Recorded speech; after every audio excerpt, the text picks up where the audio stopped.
ভাইয়া, তোর বন্ধুকে বলে দিস আমি তার বন্ধুর বোন হই, তার নিজের বউ না।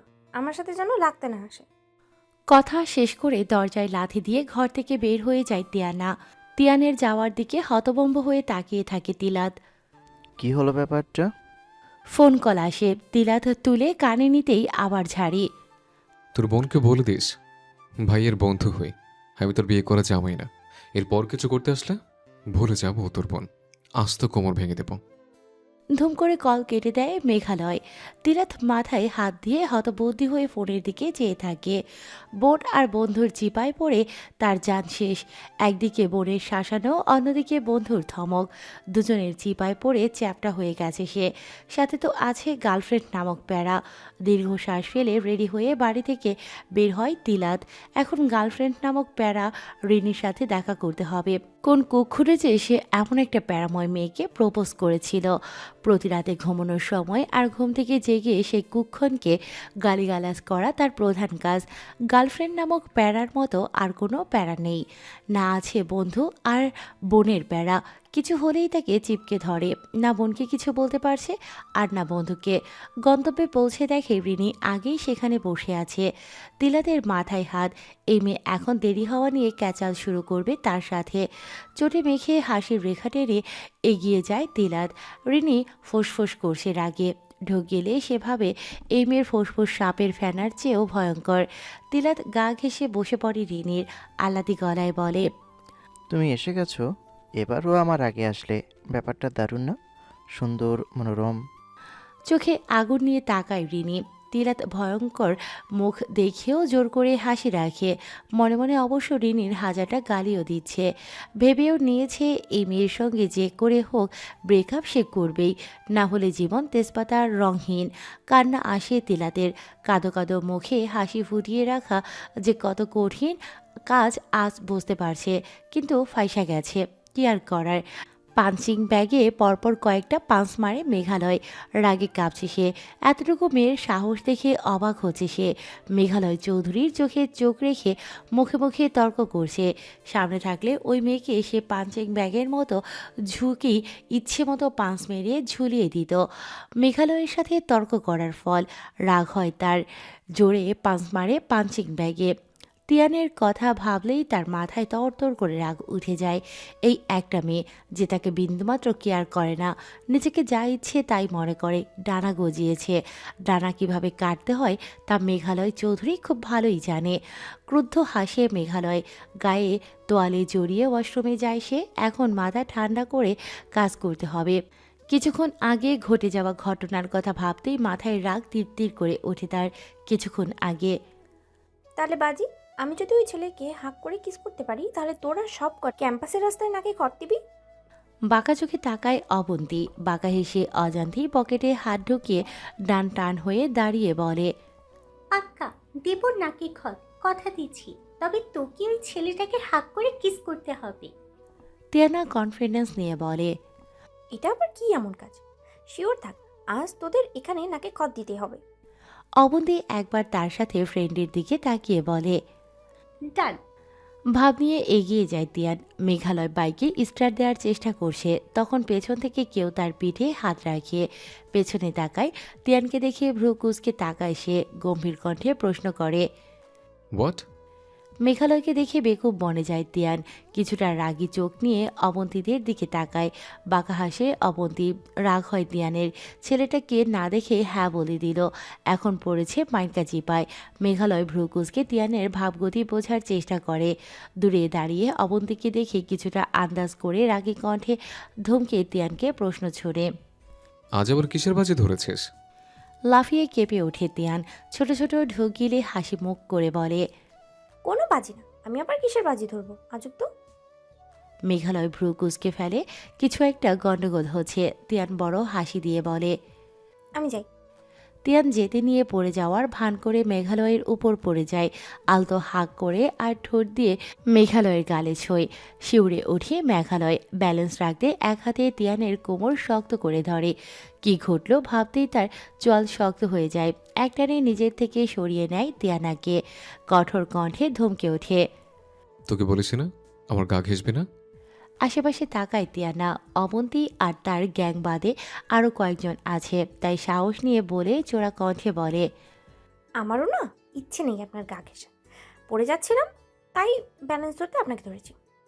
হিংস্র চোখে তিয়ানার দিকে এগিয়ে যায় মেঘালয়। কয়েক পা পিছিয়ে যায় তিয়ানা। মেঘালয় তিয়ানার হাত শক্ত করে ধরে বলে, মুখে মুখে তর্ক করছিস?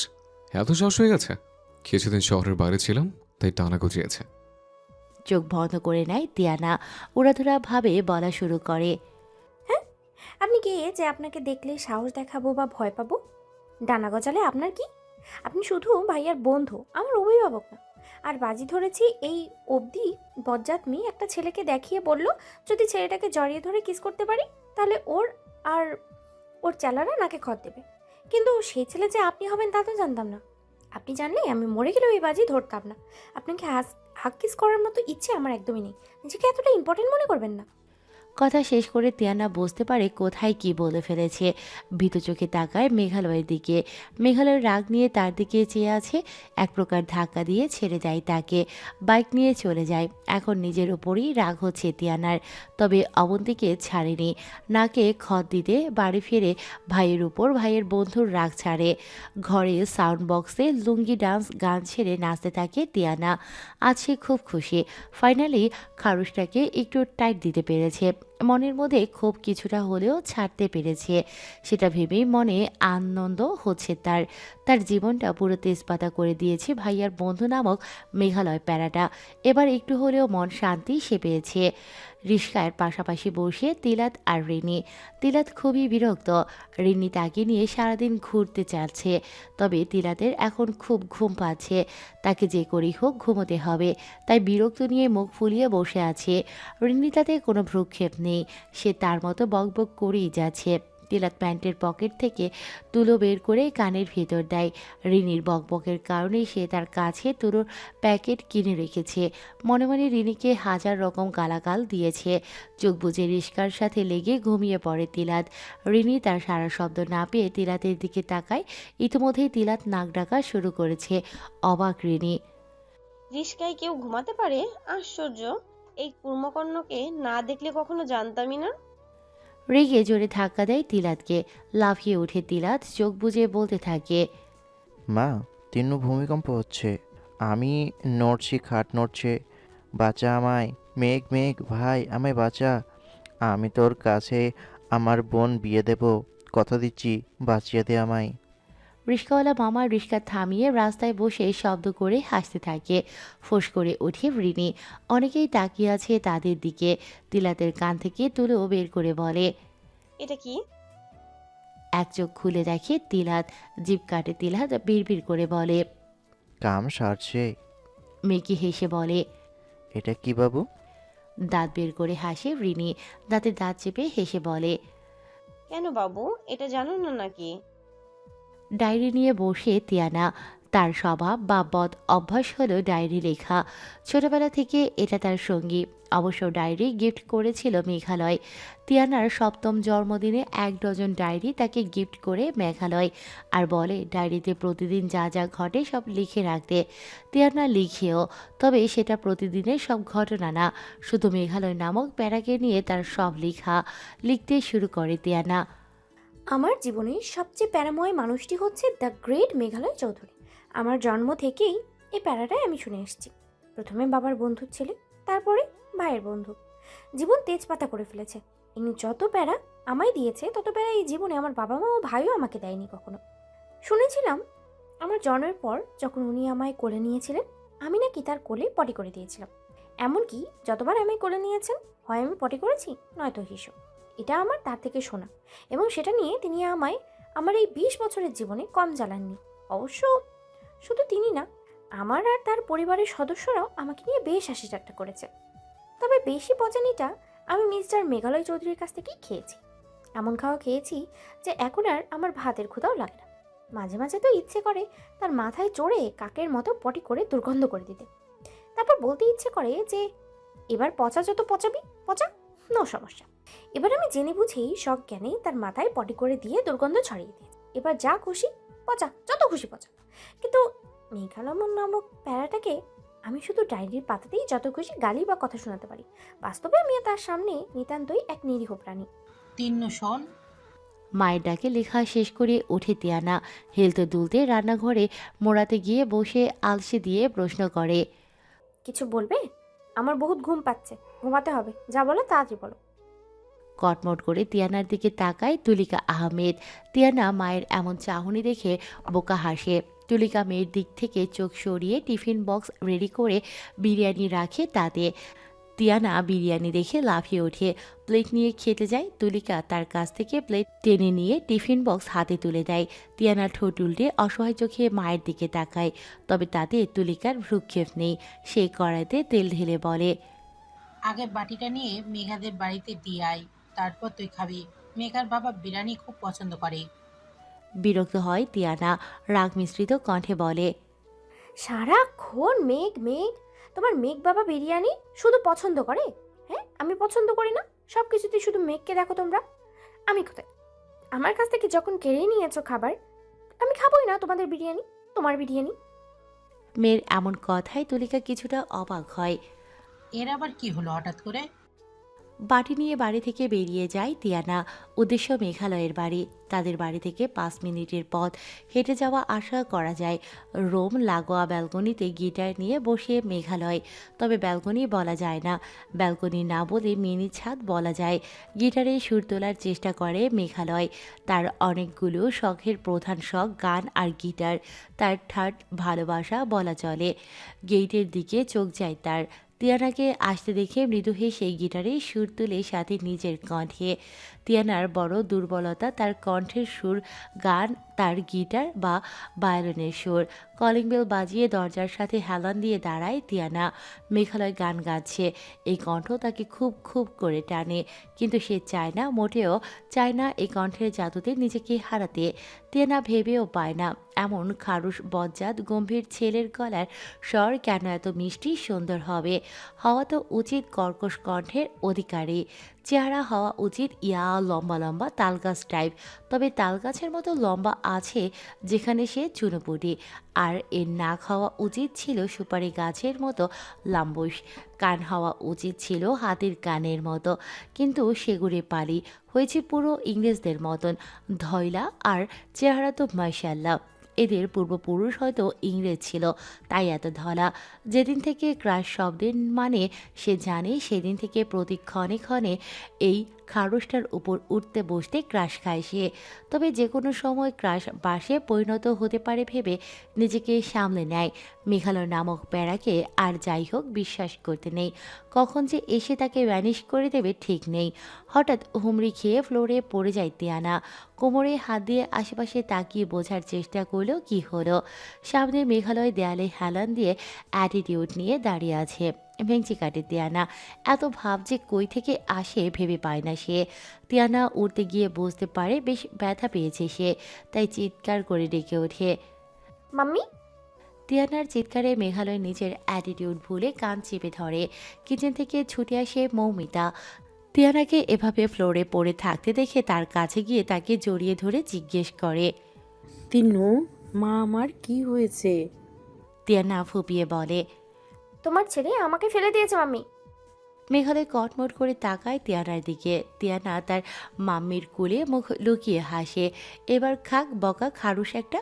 কানে হাত দিয়ে এক পায়ে দাঁড়িয়ে আছে তিয়ানা। মেঘালয় তার সামনে কাউচে আয়েশ করে বসে বিরিয়ানি খাচ্ছে। তিয়ানা কটমট করে তাকিয়ে আছে। মেঘালয় তাকালে চোখে মুখে দুঃখী দুঃখী ভাব তৈরি করছে। না কিছু বলতে পারছে আর না সহ্য করতে পারছে। খারুস একটা, কি করে পারছে তাকে এভাবে দাঁড় করিয়ে রেখে বিরিয়ানিগুলো গিলতে? মনে দয়া মায়া নাই। বিরিয়ানির ঘ্রাণ নাকে এসে লাগছে তার, জিহ্বায় জল চলে এসেছে। আর চোখে তাকিয়ে বলে মেঘালয়, আজকের বিরিয়ানি রান্না সবচেয়ে মজার হয়েছে। আহা, জিব্বায় লেগে আছে। তিয়ানার কষ্ট হয়, দুঃখ হয়। সবাই তার সাথে এমন করে। মা বাবা সবাই তার চেয়ে এই খারুসটাকে ইম্পর্টেন্স দিচ্ছে। কিভাবে নিষ্ঠুরের মতো তাকে দেখিয়ে দেখিয়ে গিলে খাচ্ছে। অভিশাপ দেয় তিয়ানা, ডায়রিয়া, পেট খারাপ হবে, বাথরুমে সারাক্ষণ বসে থাকতে হবে। অভিশাপ দিয়েও মনের কষ্ট যায় না তার। ভ্যা ভ্যা করে কেঁদে দেয় তিয়ানা। কান্নার শব্দে মেঘালয়ের খাওয়া ছেড়ে তার দিকে ফিরে ভ্রু কুঁচকে ফেলে। কাউচ থেকে উঠে দাঁড়ায়। অ্যাটিটিউড নিয়ে তিয়ানার দিকে এগিয়ে আসে। মেঘালয়কে এভাবে আসতে দেখে তিয়ানা কান্না থামিয়ে ফোঁপতে থাকে। নিচের দিকে মুখ করে আর চোখে মেঘালয়ের দিকে তাকায় সে। মেঘালয় তাকিয়ে দেখছে, তবে নাকটা কেমন টমেটোর মতো লাল হয়ে গেছে। ছোট ছোট ঢোক গিলে তিয়ানা। মেঘালয়কে দেখে মনে হচ্ছে সে রেগে আছে। নিজে নিজে বিড়বিড় করে তিয়ানা। অভিশাপ দিলাম সেটা শুনে নিল না তো, এবার কি হবে? মুখে দুঃখী দুঃখী ভাব আনে তিয়ানা। চোখ মুখ শক্ত হয়ে যায় মেঘালয়ের। তিয়ানা ভয়ে কান থেকে হাত নামিয়ে দৌড়ে চলে যেতে নেয়। মেঘালয় হাত ধরে আটকে দিয়ে তাকে কিছুটা কাছে টেনে আনে, তবে দূরত্ব বজায় রেখে। নিঃশ্বাস আটকে যাওয়ার মতো অবস্থা হয় তিয়ানার। চোখ খিচে বন্ধ করে নেয় ভয়ে। কিছুক্ষণ তিয়ানার ভয় মাখা মুখ দেখে তাকে ছেড়ে দিয়ে ব্যালকনির রেলিং ধরে নিচের দিকে তাকায় মেঘালয়। নিজের মনকে শান্ত করে সে। অবাক হয় তিয়ানা, সাথে খুশিও। চলে যেতে নেয় মেঘালয়ের কণ্ঠ শুনে থেমে যায়। দূরে গাছের উপর থাকা টিয়া পাখির দিকে চেয়ে মেঘালয় বলে, তোকে ওয়ার্ন করছে, আমার সামনে কাঁদবি না, ফুপাবিও না। তিয়ানা সামনাসামনি এসে দাঁড়িয়ে তার চোখে চোখ রেখে বলে, দ্বিতীয়বার এই ভুল করে কিছু একটা হয়ে যাবে, তখন আমি দোষ দিবি না। বাঁকা চোখে তাকায়। আপাত মস্তক দেখে ব্যালকনি থেকে চলে যায় মেঘালয়। তিয়ানা আহামক হয়ে দাঁড়িয়ে থাকে। কি বললো খাটাসটা, কি হবে? খা খা করার রোদে ফুটপাতে বসে আছে তিলাত। রিনির সাথে এক প্রকার বড়সড় ঝগড়া হয়েছে তার। এখন প্রার্থনা করছে এই ঝগড়াতেই যেন রিনি নামক আপদ বিদায় হয়। তবে কতটা যে হবে তা নিয়ে সন্দেহ সে। তবে এ নিয়ে কয়েকবার তাদের ঝড়ের মতো লণ্ডভণ্ড মার্কা ঝগড়া হয়েছে, কিন্তু আপদ তার গলা থেকে নামেনি।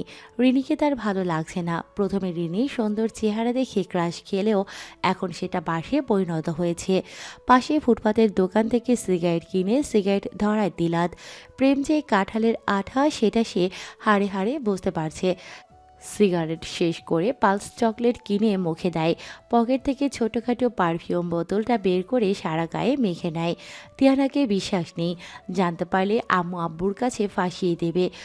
সকল ভাইদের জন্য দোয়া করে তিলাত। এমন বজ্জাত বোন যেন কারো না হয়। হাড়ে বজ্জাত।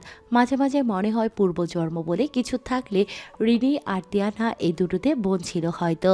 সে দুটো এই জন্মে এসে তার বোন আর প্রেমিকা হয়ে জীবন ছাড়খাড় করে দিয়েছে তার। দুঃখ হয় তিলাতের, এমন বজ্জাত মার্কা বোন হলো কেন তার। দুঃখ কান্না করতে ইচ্ছে করছে, কিন্তু কান্না আসে না। দুঃখী মনে উঠে দাঁড়ায় তিলাত। আজ সে শহরে হাঁটবে খালি পায়ে হিমুর মতো। গায়ে একটা হলুদ পাঞ্জাবি থাকলে হয়তো ভালো হতো। অভিক আর তার বিয়ের ফটোতে হাত বুলায় মৌমিতা। তাদের বিয়ের 30 বছর হয়ে গেল। মেঘালয়ের বয়সও 28 হতে চলল। কিছুদিন পর তারা শ্বশুর শাশুড়ি হয়ে যাবে। সময় কত তাড়াতাড়ি চলে যায়। এই তো মনে হচ্ছে কিছুদিন আগে অভিক তার সাথে সম্পর্ক ছিন্ন করে ভিনদেশে বাড়ি জমিয়েছিল, তবে ফিরে এসেছে অভিক তাকে বউ করেছে। তাদের একটা সুখের সংসারও হয়েছে। সেই সংসারে একটা রাজপুত্র এসেছে। এখন শুধু রাজপুত্রের রানীকে খুঁজে আনার পালা। শুধু অভিক আসার অপেক্ষা। কিছুদিন হলো কাজের সূত্রে কানাডা গিয়েছে অভিক। দেশে আসতে আরও কয়েকদিন লাগবে। তারপর সে তার রাজপুত্রের বিয়ের ব্যাপারে কথা বলবে। ফোন বেজে ওঠে তার। অভিক কল দিয়েছে। মৃদু হাসে মৌমিতা। সে যখন অভিককে খুব মিস করে তখন কোনো একটাভাবে অভিক তার মনের কথা বুঝতে পারে, আর তখনই সে হয় হাজির হয় তার সামনে, নয়তো কল করে। বাড়িতে এসে নিজের ঘরে চলে যায় তিয়ানা। খাটের উপর সোজা হয়ে শুয়ে পড়ে। চোখ বন্ধ করা মাত্র মেঘালয়ের রাগে লাল টমেটো হয়ে যাওয়া নাকটা চোখের সামনে ভেসে ওঠে তার। বিরক্ত হয় তিয়ানা। উঠে বসে আসন পেতে বসে। বিছানায় থাকা বালিশটা তুলে তার কোলে রেখে বালিশে মাথা রাখে। মানুষ কত কিছুতেই ক্রাশ খায়, আর সে কিনা খারুসটার লাল টমেটো হওয়া নাকের উপর ক্রাশ খেলেও ঘুমানোর চেষ্টা করে সে, তবে ঘুমোতে পারছে না। বারবার চোখের সামনে মেঘালয়ের মুখ ভেসে ওঠে তার। এটা আবার কেমন রোগ হলো? এমন রোগের উপর বিরক্ত সে, খুব বাজেভাবে বিরক্ত। এমন রোগ তার চাই না। ডায়েরি নিয়ে বসে তিয়ানা লিখতে শুরু করে। যাকে সহ্য করতে পারি না শেষমেশ তার লাল টমেটো হয়ে যাওয়ার নাকি ক্রাশ খেলাম। এই মেঘালয় তো আমাকে মেরেই দেবে। এতদিন নিজেই উপস্থিত থেকে জ্বালাতো, এখন কল্পনাতেও জ্বালাচ্ছে। জ্বালিয়ে পুড়িয়ে আমার জীবন তেজপাতা করে ছাড়লো ভাইয়ের বন্ধু নামক খাটাসটা। এ কেমন অনুভূতি? আচ্ছা, এটা ওনার আমাকে জানানোর নতুন ফোন দিনা তো? ডায়েরি বন্ধ করে টেবিলের ওপর রাখে তিয়ানা। মন খারাপ হয়ে গেছে তার। ডায়েরিও লিখতে ইচ্ছে করছে না। মেঘালয়ের মুখ তার চোখের সামনে ভাসছে। লোকটা বড্ড খারাপ, তাকে একটুও শান্তি দিচ্ছে না। বুকের মধ্যে কেমন ধুকপুক ধুকপুক করছে। দীর্ঘশ্বাস ফেলে সে। ভাবে মেঘালয়কে ভালোবেসে ফেলল না তো সে। ভাবতে ভ্যা ভ্যা করে কেঁদে দেয় তিয়ানা। এমনটা হলে তো তার কি হবে? মেঘালয় জানলেও তো তাকে মেরে পুঁতে দেবে। এবার কি করবে সে? পৃথিবীতে কি আর ছেলে ছিল না? এত সুন্দর সুন্দর কিউটি কিউটি ছেলে থাকতে কিনা সে কিনা জাত শত্রুকে ভালোবেসে ফেলল। মনকে ধমকায় তিয়ানা। আর কাউকে পেল না, শেষে কিনা মেঘালয়। কেঁদে নাকের চোখের পানি এক করে ফেলে তিয়ানা। যে করে হোক মনকে সামলাতে হবে, নইলে তার কপালে বড়সড় দুঃখ আছে। এটা মেঘালয়ের কানে গেলে মেঘালয় তাকে চিবিয়ে চিবিয়ে কাঁচা খাবে।